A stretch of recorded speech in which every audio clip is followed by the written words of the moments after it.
Hi guys, welcome back to Cernys Kids.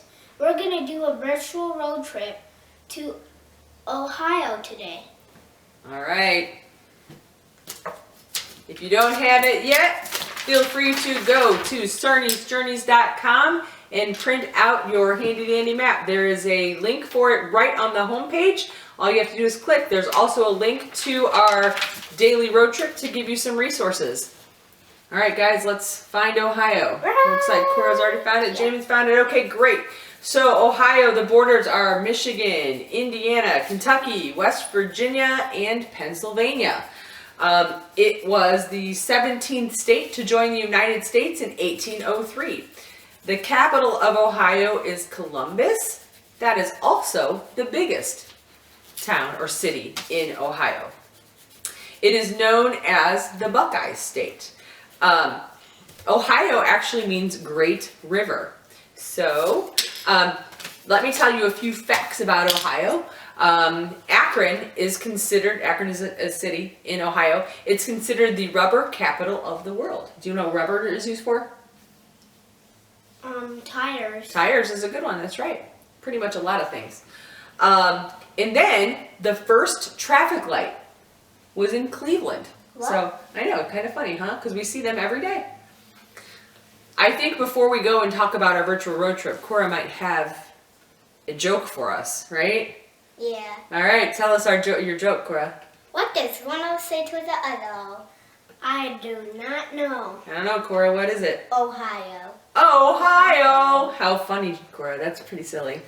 Ohio. Ohio. All right, cuter. All right, so today we're going to talk about 3 main spots in Ohio, and there's probably a lot more, but these are the 3 that we decided to focus on. The first, we're going to talk about Neil Armstrong because there's the Armstrong Air and Space Museum. I am a big fan of Neil Armstrong. He was the first one to step on the moon. He was the first man to walk on the moon. Let me tell you a little bit more about him, just in case you don't know. So he was born in, I'm going to say it completely wrong, Wacapanita? Wacapanita? I'm going to say it is Ohio. He was born in August 5th of 1930, and he passed away in August of 2012. Only a few days till my birthday. I know. A few days off of your birthday. So he had a love of flight. Remember when he started flying? At age 15, and he got his pilot's license at age 16. What was the cool fact we heard about that? He only could fly. He fly the planes first instead of a car. Right. Yeah, he knew how to fly planes before he knew how to fly a kite. Before he knew how to drive a car. Correct. So his first lessons were at age 15. How crazy is that? Cool. That's pretty cool. Actually, pretty cool. Yeah. So a little bit more about Neil Armstrong. He is a graduate of Purdue University. Boiler up. Hammer down. Hammer down, that's right. And then when he enrolled at Purdue, he was called by the U.S. Navy to join as a pilot. And so he went back after he served, and he went back and finished his degree at Purdue. And so he graduated with an aeronautical engineering degree in 1952. And then in 1955, he started working with NASA, and he worked 17 years at NASA before he actually, I don't know if that doesn't make sense. He started working with NASA, and then in 1962, he was accepted as an astronaut with NASA. So very, very cool. So he flew on several space missions, Gemini 5, Gemini 8, Apollo 8, and then on July 16th, 1969, he was flying in the Apollo 11, in which was the mission to the moon. And so he is known for, again, being the first man to walk on the moon. And do you remember what he said when he stepped on the moon? He was like he was scared. No, he hesitated a little bit, yeah, and I think I would too. I would have been, because no one ever stepped on the moon before. Right, you didn't know what you were stepping on. Because you could have been like stepping on something really dangerous. Well, you never know. But remember what he said? He said, that's one small step for man, one giant leap for mankind. And so that's what he was known for, is that slogan for pretty much all of his life after that. So the reason why I tell you about this is because there is the Armstrong Air and Space Museum in Ohio, and you can go visit this place virtually, which is really kind of cool. If you go to the experience tab, there's an education and there's teacher resources, and that'll take you to some materials that you can look into, as well as I would recommend their Facebook page. Their Facebook page has a ton of cool videos that you can watch.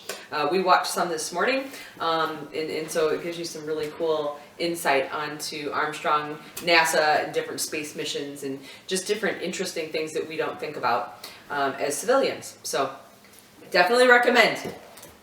The next place we're gonna go to is the Rock and Roll Hall of Fame in Cleveland. And we talked about rock and roll this morning, didn't we, guys? Yeah, I should have got my piano. Yeah, you can't bring your piano down, but you could have, right? So obviously we could talk a little bit about rock and roll. So it's a genre of popular music that originated in the US late 1940s, early 1950s. And so it really stemmed from gospel and blues and jazz and boogie and rhythm and blues and some country. And so a lot of different genres kind of compounded to really make what rock and roll is today. And so some typical instruments that you would hear in rock and roll music, tell me. Guitar. Guitar? Piano. What else? Drums. Bass. The bass. I don't know what Yeah, bass sometimes is. you'll hear saxophone and other things like that. And so, Flutes. I mean, I get maybe sometimes. So the Rock and Roll Hall of Fame, it was established in Cleveland in April 20th of 1987, so it's been around for 37 years. And since then, they've inducted 719 people into the Rock and Roll Hall of Fame. So that's a lot of different artists, so very cool. Name a few of your favorite bands that we talked about earlier. That Beatles. The Beatles, yep, they're in there. What's your favorite band, Cora? Beatles. The Beatles, how about Thunder? No. AC/DC? AC/DC. That's right. How about Daddy's favorite band? Allman Brothers. Yep. Give them another one. Grateful Dead. Grateful Dead. That's right. Elvis, Steve Miller Band. So a lot of the greats are inducted into the Hall of Fame. So if you go onto the Rock and Roll Hall of Fame, they have free online learning where you can discover a whole bunch of different educational materials. So you can look at some activity sheets, you can do some videos, there's presentations from different artists and some of their inductions, there's playlists, there's a whole bunch of archives. So definitely recommend. You do have to sign up, but it is free. So I think it's really cool. And also, the first band that we went to was the Steve Miller Band. Oh yeah, that's right. I thought it was the Beatles. Well, no, we went and saw the Beatles story when we were in Liverpool. But yeah, the first concert you guys went to was the Steve Miller Band, which is kind of cool. How did you like that concert, by the way? It was really fun. Yeah. And loud. Yeah. Cora could sleep to a lot of things. Cora does sleep for everything. I slept For a Packer game? Yeah. Cora slept for like all 4 Packer games. Yeah, she kind of does that. And she slept for a whole Monster Jam. Yeah, she kind of does that. Even when the rockets came up. Oh, when they had the planes fly over. Yeah, you're right. All right, let's go to our last stop. Our last stop is the Pro Football Hall of Fame, and that's in Canton, Ohio. We're going to talk about this because we're kind of football fans in this family, just to say. So I guess we have to start a little bit by talking about the NFL, which was founded in 1920 in Canton, Ohio, and probably why they have the Pro Football Hall of Fame in Canton. But there were 10 teams in 4 states when the NFL first started. 2 teams currently still survive, although they are not the original name that they were. So it's the Decatur Steelers, which are the Chicago Bears. We don't have to say anything. And then the Chicago Cardinals, which are the Arizona Cardinals. However, we will talk about the greatest team in the NFL. The greatest team in the NFL. So in 1919, the Green Bay Acme Packers, they are the oldest franchise in NFL history that actually joined in 1921. Oh, I should have got my cap. But they're the only franchise in NFL that continually operates in the same town or city in which it started. They were the first team invented, I think. No, they were not.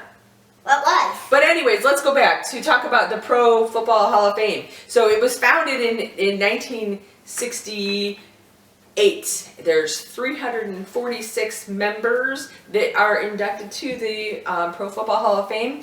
They can include players, coaches, owners, front office personnel as well. And so they really have some cool things there. You can look into football history, you can look at some of the old Hall of Fame archives and that kind of stuff. So definitely recommend it, and it's definitely fun, especially for a family who likes football or sports of anything. And we're really hoping that we get a football season this year. I don't know who I can send that message to, but Me. Well, Mr. Goodell, please have some football this year. But anyways, that's it on our virtual road trip to Ohio. We hope you had fun. Do you know what was actually really funny that I just thought about? What? So, do you know the Rock and Roll Hall of Fame? Yeah. And the, what is it called again? The Pro Football Hall of The Fame? Pro Football Hall of Fame. What? We watched the Steve Miller Band at the Lambeau Field. That's very true. We did it at the 100th year celebration. Yep. Yep. Kick off the season. We sure did. We do it right. haha. Awesome. All right. Well, let's tell everyone goodbye, and we'll tell them we'll see them next time. Bye, guys. Make sure to like and subscribe. Like and subscribe. Thumbs up. thumbs up. Bye. See you next time.